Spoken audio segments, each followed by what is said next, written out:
오늘 제가 설교할 제목은 영생의 소망을 고백하고 살아나라입니다.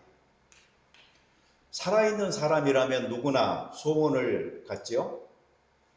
누구나 소원이 있어야 정상입니다. 만약 소원이 없다면 그 사람은 지금 낙담 중에 있거나 우울하거나 아니면 자포자기 상태일 수 있습니다. 이런 사람들은 보기도 딱하지만 때로는 위험하기까지 합니다. 무슨 일을 할지 모르거든요. 사실은 그런 분들도 소망을 가질 수 없는 어떤 환경에 처해 있기 때문에 소망이 없다라고 생각을 하는 것이지, 희망을 갖기 싫어서 그렇게 하는 것은 아닙니다. 살면서 낙담되는 큰 일을 만나거나 어떤 절망의 벽을 부딪혔을 때 소망을 접어버리는 경우가 많이 있습니다. 이런 점에서 본다면 사람은 소망하는 존재다, 이렇게 말할 수 있겠습니다. 우리는 누구가 먼저라고 할 것 없이 누구나 나의 보다 더 나은 삶, 그리고 공동체의 보다 더 나은 미래, 그리고 세상을 위한 더 나은 꿈을 가져야 하는 것입니다. 그래서 누구의 소망을 꺾어버리고 소망을 빼앗는다는 것은 참 나쁜 일입니다. 여러분, 정치인 그 김종인 씨 다 아시죠? 그분이 대한민국 그 윤석열 대통령 정권 1년을 평가하면서 이런 말을 했습니다. 희망은 없고 실망만 가득. 대통령 잘못 뽑았다고 야단인데, 어떤 사람들은 자기들이 뽑아놓고 야단이라고 경치는 사람도 있고요. 기왕 뽑힌 십자가이니까 어떡하냐고 짊어지고 가야지라고 말하는 사람도 있고, 끌어내려야 한다라고 하는 사람도 있습니다. 어느 편을 지지했던 간에 새로 뽑힌 대통령을 앞에 두고 우리가 시작할 때는 모두 다 잘해주기를 바라는 그 소망을 가지고 있었습니다. 그런데 지금 상황은 실망이 잦다가 보니까 절망이 됐다, 이렇게 표현해야 맞을 듯 합니다. 희망이 실망을 여러 번 거쳐서 절망이 됐을 때 나라뿐만이 아니고 우리 개개인의 삶에서도 우리는 어떻게 해야 할까요? 그때 중요한 것은 그래도 낙심하지 말아야 하는 것입니다. 실제로 이 깊어지는 절망이 희망을 초청하는 아주 강력한 에너지입니다. 희망이라는 것은 절망 속에서 자라는 것입니다. 그러니 많은 고난을 경험할수록 보다 더 큰 소망을 품게 되고 희망을 바라게 되는 것이죠. 이것은 사회뿐만 아니고 우리 개개인의 삶도 마찬가지예요. 낙심케 하는 일을 만나도 그럴수록 더더욱 소망을 크게 가져야 그것이 바로 모든 난관 극복하고 더 잘 되어지는 힘이 될 수가 있는 것입니다. 살면서 하나님의 축복을 기원하는 그런 신앙이 나쁠까요? 물론 지나치면 나쁠 수 있습니다. 그러나 지나치지만 않으면 이것은 굉장히 자연스러운 것입니다. 우리가 무엇을 바라고 희망하는 그 내용을 가만히 들여다보세요. 사실은 축복이 아닌 것이 없습니다. 풍년을 바라는 농부의 마음, 자녀가 좋은 성취를 이루기를 바라는 그 부모의 마음, 위험에 처했을 때 누군가가 구조해 주기를 바라는 그 간절한 마음, 내가 두 손 두 발 다 들고 하나님의 기적을 바랄 때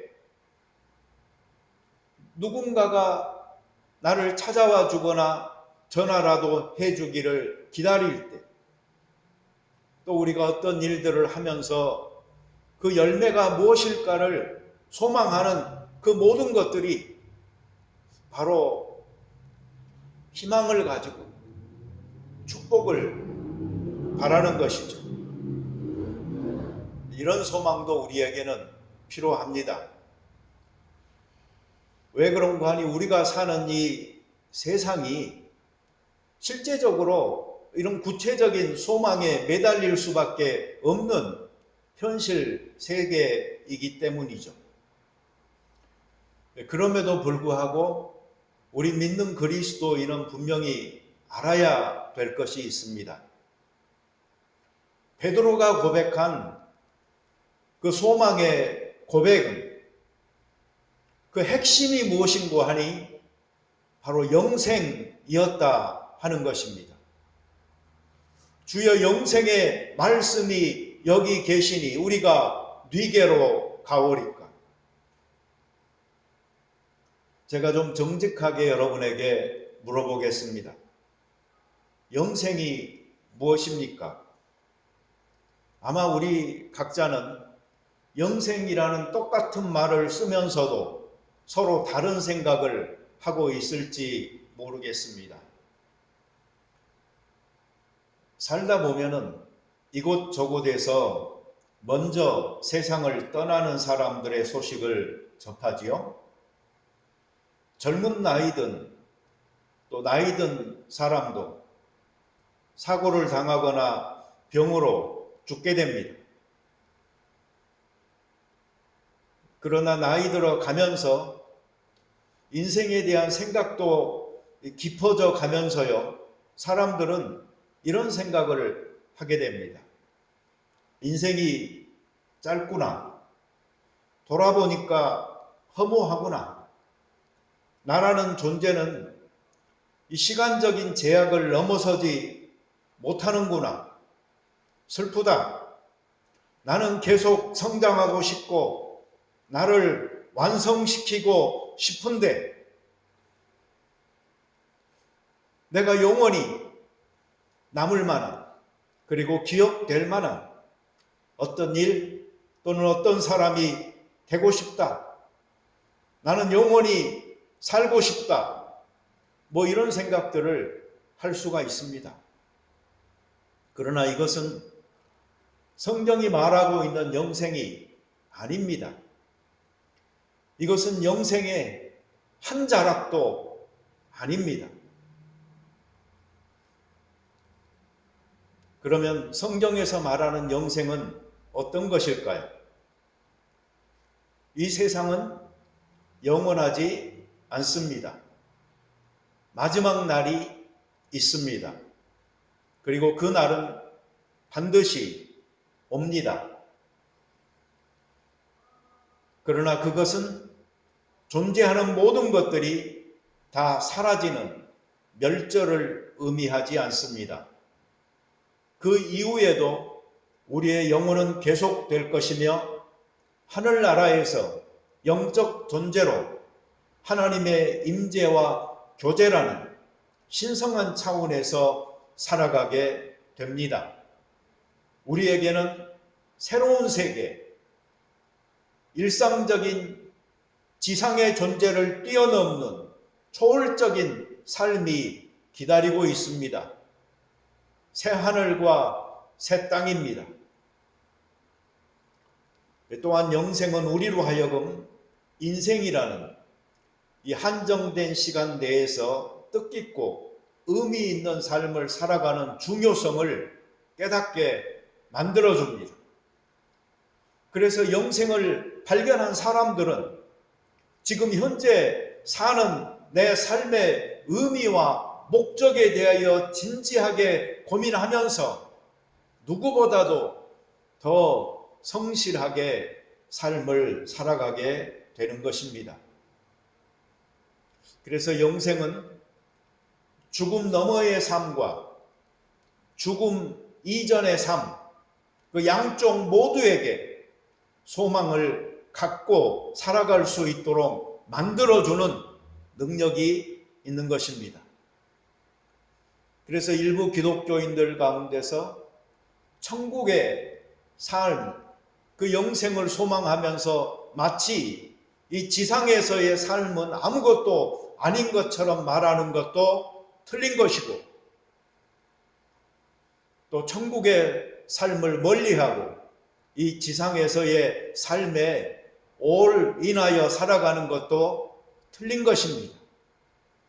성경에서 말하는 영생은 천국의 희망, 마지막 승리에 대한 확신과 기쁨을 가지고 현재의 삶을 진지하게 하늘나라의 가치를 끌어들여서 살아가는 의미 있는 삶을 말하는 것입니다. 우리는 영생의 소망을 가져야 이승을 살아갈 의미와 힘을 얻게 되고, 또한 내세에서도 영원히 살 수 있게 되는 것입니다. 여러분, 이런 영생이 과연 오늘날에도 중요할까요? 많은 사람들에게는 죄송하지만 별로 중요하지 않습니다. 이것은 크리스찬들도 마찬가지인 듯 보입니다. 슬픈 일이죠. 이렇게 된 데는 몇 가지 이유가 있다라고 생각합니다. 첫째로, 온통 관심이 현재 급한 일에 쏠려 있게 됐을 때 일어납니다. 사람들이 보면은요, 할 일이 많아요. 너무 바빠요. 관심이 온통 거기에 쏠려 있어요. 한 사람은 밭을 샀으니까 나가봐야 한다고 말하고, 또 다른 사람은 내가 소 5겨리를 샀으니까 시험하러 가봐야 한다고 양해해달라고 말합니다. 또 다른 사람은 장가 들었으니 가지 못하겠노라고 합니다. 그래서 사람들은 다 일치하게 예수님께서 베푸신 잔치를 사양합니다. 둘째는, 내세보다는 현세가 더 좋다고 생각하는 사람들이 실제로 있습니다. 우리 한국 사람들이 흔히 하는 말이 있죠. 개똥밭에 굴러도 이승이 낫다. 이 개똥밭이라는 게 뭐죠? 개가 똥 싸놓은 그 똥천지의 밭에서 내가 굴러도 이승이 낫다라고 말할 정도로 사람들은 천국에 대하여 무관심한 사람들도 있다라는 말입니다.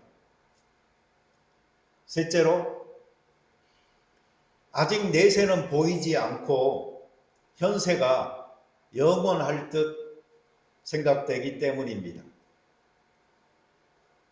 다른 말로 하면은 나는 아직 천국을 생각할 나이가 안 됐습니다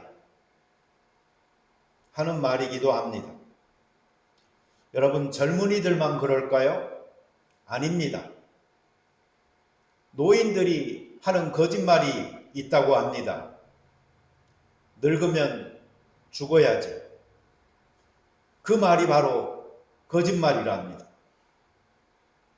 어느 정도는 그렇게 느낀다는 면에서 사실일지 모르겠지만 대부분 거짓말이고요. 횟수로 본다면은 아마 대표적인 나이 든 분들의 거짓말일 수도 있겠습니다. 나이 많은 노인이나 나이 젊은 사람들이나 다 오래 살고 싶어 합니다. 그러나 현실은 누구나 죽습니다. 그리고 언제 죽을지는 아무도 모릅니다. 흔히 하는 말로 이 세상에 올 때는 순서가 있었지만 갈 때는 그 순서가 없다라는 말이 맞습니다. 죽지 않고 불로장생하려고 했던 대표적인 사람이 진시 황제 아닙니까? 그래서 불로초를 찾아다니려고 얼마나 노력했습니까? 그러나 그는 실제로 49세에 죽었습니다.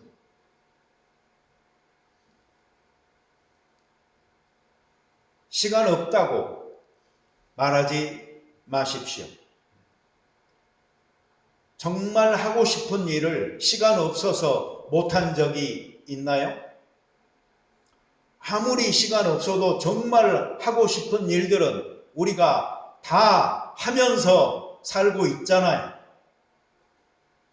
그러면서도 이 짧은 인생 여기서 즐겨야지 하는 생각으로 매몰되어져 버려서 성경에서 말하는 정말 핵심적인 주제인 이 영생의 삶에 대한 관심을 우리가 두지 않고 산다면 어찌 예수님을 따르는 제자들이라 말할 수 있겠습니까? 내세가 중요한 그 나이가 나는 아직 안 됐다고 말하지 마십시오. 내세가 중요한 그런 환경이 나에게는 아직 닥치지 않았다고 말하지 마십시오. 사후의 세계는 내가 관심 없다고 해서 사라지는 것이 아닙니다. 아직 닥치지 않았을 뿐입니다. 인생은 짧습니다. 영원이라는 관점에서 보면 그 전체가 순간입니다. 사람은 너무나 빨리 늙고 이 세상의 사람들은 하나님께서 홍수처럼 쓸어 가시는 것입니다.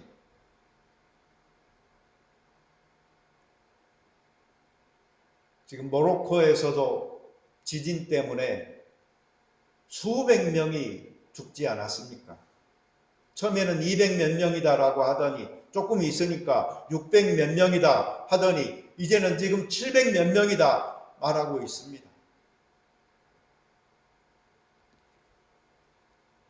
그 죽음을 누가 예상했었을까요?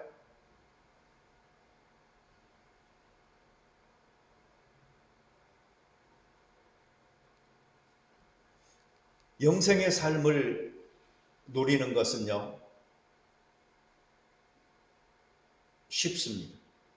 성경은 절대로 어렵다고 말하지 않습니다. 큰 업적을 이루거나 도덕적으로 어떤 위대한 행동을 해야 한다라고도 말하지 않습니다. 아주 단순합니다. 우리는 하나님과의 관계가 깨진 영적으로 죽은 상태에서 이 세상에 살고 있었습니다.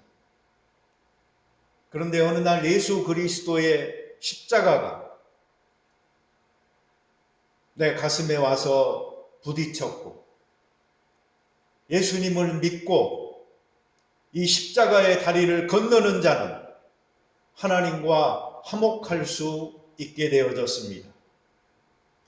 바로 예수님께서 화목제물로 하나님께서 이 세상에 보내신 축복이었기 때문입니다. 그분을 통해서 우리는 우리의 죄를 용서받을 수 있습니다. 믿음으로 구원 얻는 것입니다. 요한복음 17장 3절은 이 점을 분명히 합니다. 영생은 곧 유일하신 참 하나님과 그가 보내신 자 예수 그리스도를 아는 것입니다. 너무나 쉽지 않습니까? 하나님을 아는 자, 예수 그리스도를 아는 자, 바로 그것이 영생이다라고 성경은 말하고 있습니다. 약간의 수식어가 붙어 있을 뿐이죠. 유일하신 참 하나님, 하나님께서 보내신 자 예수 그리스도, 이것을 믿는 자들은 영생을 얻은 것입니다. 요한복음 3장 16절도 마찬가지입니다. 하나님이 세상을 이처럼 사랑하사 독생자를 주셨으니 이는 그를 믿는 자마다 멸망하지 않고 영생을 얻게 하려 하심이라. 로마서 10장 17절은 말합니다. 그러므로 믿음은 들음에서 나며 들음은 그리스도의 말씀으로 말미암느니라. 로마서 10장 10절은 선언합니다. 사람이 마음으로 믿어 의에 이르고 입으로 시인하여 구원을 얻느니라. 고린도후서 6장 2절은 말합니다. 내가 은혜 베풀 때에 너에게 듣고 구원의 날에 너를 도왔다 하셨으니 보라 지금은 은혜 받을 만한 때요 보라 지금은 구원의 날이로다. 얼마나 쉽고 얼마나 간결하며 얼마나 애타는 하나님의 초청이 여기에 있습니까? 이 길이 보이는 자, 그 길을 따르게 되는 것이고 예수님께서 바로 길이요 진리요 생명 되심을 발견하여서 이 죄 많은 세상 가운데서 때처럼 묻어버린 죄악들을 씻고 그리고 하나님과 소원하게 깨어진 관계의 도로를 연결하여 주는 십자가를 건너 하나님의 품에 안겨 하나님의 자녀가 되는 것입니다. 중생의 씻음과 성령의 거듭남으로 우리에게 주신 이 귀한 축복을 누리는 우리들 얼마나 감사한지 기쁨으로 우리 삽시다. 그리고 서로를 하나님의 가족의 초청을 받은 식구들로 여기면서 서로 사랑합시다. 골프 모임에서 밥도 주는 이유가 바로 우리를 형제와 자매로 식구로 받았기 때문입니다. 함께 오늘 오후의 시간을 영생을 누리는 자들로, 그러나 그것이 천국에 갔을 때 시작되는 것이 아니고 이미 그것은 약속으로 받았기 때문에 지금 이미 시작된 것으로, 그래서 누리는 삶으로 서로가 나누는 귀한 축복이 있었으면 좋겠습니다. 같이 기도 드리겠습니다. 자비로운 주님 감사합니다. 우리에게 사후에 영생하는 삶뿐만 아니고 이미 시작된 영생의 삶을 이 지상에서부터